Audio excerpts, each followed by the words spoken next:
జై తెలంగాణ, జై భారత్. భారతీయ జనతా పార్టీకి చాలా స్పష్టంగా, నిర్దుష్టంగా తెలిసి ఉన్నప్పటికీ కూడా విమెన్ రిజర్వేషన్ బిల్లు పెట్టి, మహిళల కోసం బిల్లు పెడుతున్నామని ఏదో రాజకీయంగా లబ్ధి పొందేటటువంటి ప్రయత్నం చేసి, దాన్ని డీలిమిటేషన్‌తోని కలిపి పెట్టి, ఇవాళ ఆపోజిషన్ పార్టీస్ అన్నీ ఒక దగ్గరికి వచ్చి ఆ మహిళా బిల్లును ఓడగొట్టేటట్టు చేసిండ్రు. అది కేవలం భారతీయ జనతా పార్టీ ఈ భారతదేశ మహిళల్ని వంచినారని చెప్పడానికి పెద్ద ఉదాహరణ. ఆల్రెడీ ఒకసారి పార్లమెంటు బిల్డింగ్ ఇనాగ్రేషన్ చేసినప్పుడు మహిళా బిల్లు పాస్ చేసిండ్రు. దాన్ని సెన్సెస్‌తోని అంటే జనగణనతోని ఆనాడు లింక్ చేసిండ్రు. ఇప్పుడేమో మళ్ళా వెనక్కి వెళ్ళిపోయి మేము పాత జనాభా లెక్కలనే వాడుకుంటాము.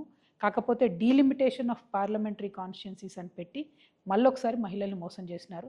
నేను మన తెలంగాణ ఆడబిడ్డల్ని, ఆంధ్ర ఆడబిడ్డల్ని రిక్వెస్ట్ చేస్తూ ఉన్నాను. భారతీయ జనతా పార్టీ ఏ విధంగా అయితే మహిళల్ని మోసం చేసిందో దాన్ని దయచేసి గుర్తించండి. మీ ఫ్రెండ్స్ ఎవరన్నా వెస్ట్ బెంగాల్లో ఉంటే ఫోన్ చేసి వాళ్ళకి చెప్పండి. ఆడొక మహిళ లీడర్షిప్ చేస్తుంది, ఆ మహిళను గెలిపించండి.